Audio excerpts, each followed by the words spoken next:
Well इस scene में front man spin top के दौरान 3 बार फेल होता है। अगर ध्यान देंगे तो वह टॉप को अपने दाहिने हाथ से फेंक रहा था और जब आखिरी बार फेंकता है तो बाएं हाथ से वो सक्सेस हो जाता है। इसका मतलब ये है कि फ्रंट मैन स्पिन टॉप में माहिर था बट वह जानबूझकर लेट कर रहा था। जबकि आप यहाँ भी नोटिस कर सकते हैं कि जब फ्रंट मैन अपने भाई डिटेक्टिव को गोली मारता है तो अपने बाएं हाथ से मारता है, यानी फ्रंट मैन लेफ्ट हैंडेड था। वह भरोसा जीतने के लिए जानबूझकर ड्रामा करता है। तो मेरी जान ये स्क्विड गेम सीजन 2 का हिडन डिटेल्स पार्ट 2 है जिसमें आपको बहुत सारे सवाल के जवाब मिल जाएंगे, जैसे कि front man in deadly game में क्यों एंटर होता है और वह जी हुन को बार बार क्यों छोड़ दे रहा है। तो ऐसे बहुत सारे सवालों पर बात करूंगा विथ हिडन डिटेल्स। तो बिना टाइम वेस्ट करे आते हैं सीधा पॉइंट पर। अभी मजा आएगा ना भिड़ो। Details number 2।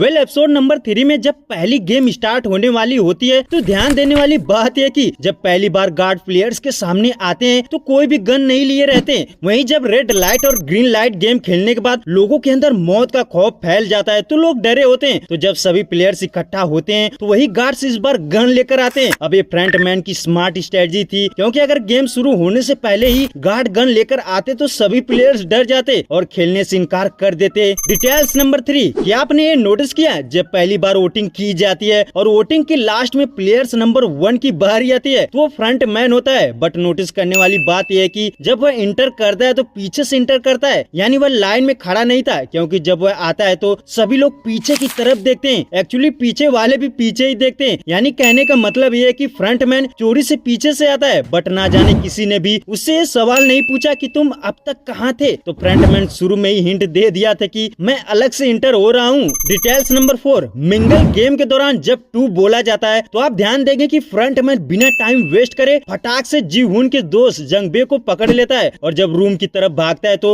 उसका हाथ छूट जाता है और फ्रंट मैन बार बार पीछे देखता है कि जंगबे ठीक तो है। यहाँ तक कि जब कमरे में तीसरा आदमी आ जाता है तो उसे मार भी देता है ताकि जंगबे को कुछ भी ना हो, जबकि आपको पता है कि फ्रंट मैन को कोई मार नहीं सकता था। तो सवाल है कि जब फ्रंट मैन जी हुन के दोस्त को अपनी जान पर खेलकर बचाता है तो फिर लास्ट एपिसोड में वह जी हुन के सामने ही उसके दोस्त को क्यों मारता है। तो ऐसा इसलिए मेरी जान फ्रंट मैन जंगबे को जानबूझकर जिंदा रख रहा था ताकि वह बाद में जी हुन के सामने उसे मार सके, जो जी हुन को अंदर से तोड़ दे। और फ्रंट मैन इसलिए गेम में एंटर करता है कि वह जी हुन के साथ रहकर उसे अंदर से तोड़ दे। Details number 5। वेल इस सीन में जब जून हो कैप्टन पार्क को बताता है कि मुझे अंदाजा हो गया कि वो आइलैंड कहाँ हो सकता है, क्योंकि हमारा एक आदमी है जो उस आइलैंड पर गया है और हम उसकी लोकेशन को ट्रैक कर रहे हैं। तो कैप्टन पार्क घबरा जाता है और वह नीचे एक बटन से घुमाना शुरू कर देता है। अब इसका केवल एक ही मतलब हो सकता है, वह फ्रंट मैन को मैसेज भेज रहा था। फैक्ट ये भी है कि कैप्टन पार्क ने डिटेक्टिव जून हो को बचाया और पिछले 2 सालों से उस आइलैंड को खोज रहा है और अभी भी वो आइलैंड नहीं मिला, जबकि आपको पता है कि कोरियाई सागर कितना बड़ा हो सकता है और 2 सालों में एक मिस्ट्री आइलैंड ना मिले, ऐसा हो नहीं सकता यार। तो सच्चाई ये है कि कैप्टन पूरे समय जानबूझकर जून हो को रास्ते से भटका रहा था। और ध्यान दे कि जब जून हो कहता है कि वह आइलैंड को खोजना छोड़ देगा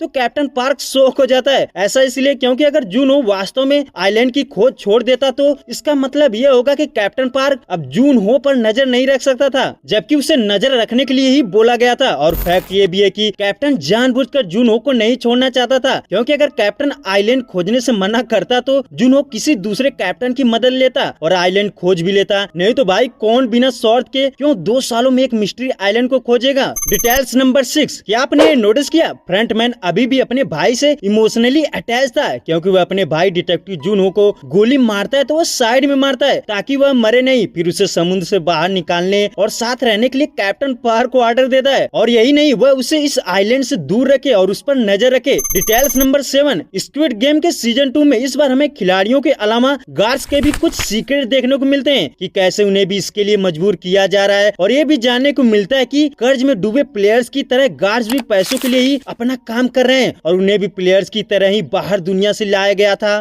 डिटेल्स नंबर 8। वेल सीजन 2 में हमने ये भी नोटिस किया कि कैसे धीरे धीरे ह्यूमन नेचर में चेंजेस आते हैं। जैसे जैसे गेम आगे बढ़ता है प्लेयर्स धीरे धीरे अपने आसपास की मौतों के प्रति सुन्न हो जाते हैं। पहले राउंड में वे डरे हुए थे और दूसरे राउंड तक वे नीचे आ जाते हैं, लेकिन तीसरे राउंड तक वे खून पर कदम रख रहे होते हैं। फर्श पर खूनी पैरों के निशान छोड़ते हुए सभी मजाक करते और मुस्कुराते हैं। वही रेड लाइट ग्रीन लाइट के दौरान एक माँ बेटे को नोटिस कर सकते हैं। जब उसे पता चलता है कि यहाँ पर खतरा है तो वह अपनी माँ को अपने पीछे रखता है, बट वही बेटा मिंगल गेम के दौरान अपनी माँ को छोड़ देता है। तो मेरे कहने का ये मतलब है कि जब बात पैसे की और अपनी जान की आए तो इंसान का व्यवहार किस तरह बदलता है। डायरेक्टर वांग ने ह्यूमन नेचर को क्या शानदार तरीके से इस सीरीज के थ्रू दिखाया है। और यही नहीं, डायरेक्टर वांग ने इसकी थीम इंसान की लालच पर लिखा है और डायरेक्टर ने एक डेडली गेम के जरिए काफी सारे सोशल मैसेज भी देने की कोशिश किया है। जैसे कि यहाँ पर जितने भी लोग होते हैं सभी किसी न किसी तरह से अपनी गलत आदतों से जुड़े थे। जैसे कि मोस्ट पॉपुलर कैरेक्टर जी हुन जो घोड़ों की रेस पर पैसा लगाता था यानी जुआ खेलता था, वहीं उसका दोस्त भी और इस बूढ़ी माँ का बेटा भी जो जुए में सब कुछ बर्बाद कर दिया था। और तो और म्योंगजी प्लेयर्स के जरिए मॉडर्न क्रिप्टो करेंसी के चलते यानी बिना सोचे समझे क्या नुकसान हो सकता है इसे भी काफी सिंपल वे में दिखाया गया है। तो स्क्विड गेम सिर्फ सीरीज ही नहीं समाज का एक आईना है, इसके लिए डायरेक्टर वांग को सैल्यूट तो बनता है बॉस। Details number 9। वेल हमने अपनी पिछली वीडियो में भी इस डिटेल्स के बारे में बात करी थी कि प्लेयर्स नंबर 246 को लेकर लास्ट में कुछ तो लोचा होने वाला है, क्योंकि ध्यान दे तो जब इसे गोली मारी जाती है तो मरते समय दिखाया नहीं गया, जबकि मैंने ये बताया था कि ये सोल्जर नंबर 11 होती है नो यूल जो इस आदमी से इमोशनली अटैच थी। तो वह शुरू में उसके सीने पर निशाना साधती है लेकिन जब गोली मारती है तो नीचे की तरफ मारती है। जैसा कि आपको पता है कि नो यूल जिसको भी मारती थी तो हेड और सीने पर, बट प्लेयर्स नंबर 246 के साथ ऐसा नहीं कर सकती। तो इससे तो समझ में आता है कि नो यूल इसे बचाने की कोशिश करेगी। तो सवाल है कैसे? तो देखिए आई थिंक आपको पता है कि फ्रंट मैन के अलावा एक और शख्स था जो बॉडी ऑर्गन्स का तस्करी करता है, तो उसे अधमरी बॉडी चाहिए। अब ये चोरी छुपे करते हैं जिसके लिए नो यूल तैयार नहीं रहती। तो जब प्लेयर्स नंबर 246 की बॉडी को ले जाया जाएगा तो नो यूल भी वहाँ पर जाएगी और वह उनसे रिक्वेस्ट कर सकती है कि इस प्लेयर्स को छोड़ दो,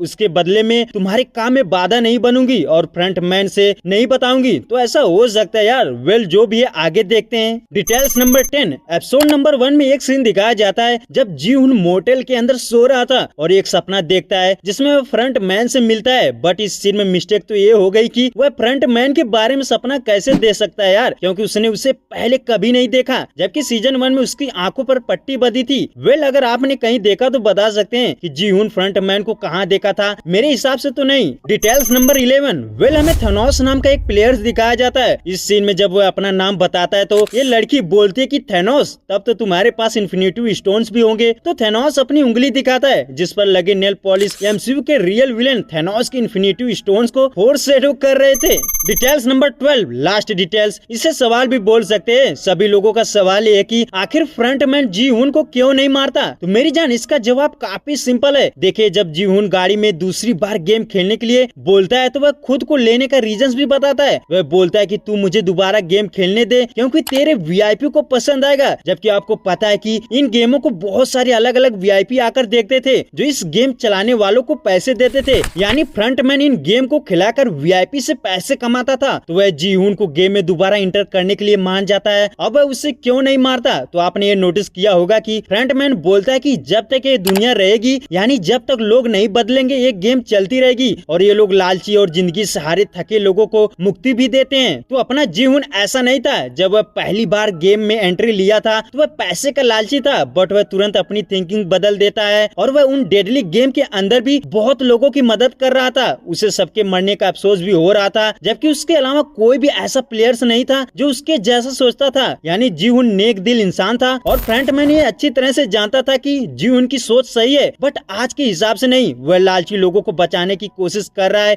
इसलिए वह जी हुन को गेम में जिंदा रखता है और ये महसूस करवाता है कि देखो ये लोग पैसे के लिए कुछ भी कर सकते हैं और तुम इन्हें बचाने की सोच रहे हो। और कई जगह तो जी हुन की सोच बदलती भी नजर आती है, क्योंकि इस सीन में आप नोटिस करेंगे तो जब लाइट बंद होने वाली होती है तो उसे पता था कि वो प्लेयर्स एक्स वालों पर अटैक करेंगे, बट वह कहता है कि कुछ लोग मरेंगे तो मरने दो, हमें गेम चलाने वालों को मारना चाहिए। यानी वह यहाँ पर अपने एक्स वालों को नजरअंदाज करता है जिससे बहुत सारे लोग मारे जाते हैं। जी हुन चाहता तो एक्स वालों को सजग कर सकता था कि तुम पर अटैक होने वाला है, तुम लोग सजग रहना, बट ऐसा नहीं करता। और लास्ट में फ्रंटमैन का गेम में इंटर होने का मेन मकसद भी पूरा होता है। वह इसके दोस्त को उसके सामने ही मार देता है। यानी फ्रंटमैन जी हुन को गिल्टी फील कराने की कोशिश करता है कि देखो तुम्हारे चलते कितने लोगों की जान चली गई है। वेल जो भी है बस इतना सा। अगर आप भी आपके खुरापाती दिमाग में कोई भी सवाल बचा हो तो आप मुझे कमेंट करके बता सकते हैं। तो tata bye bye, take care, मिलते हैं अगली वीडियो में।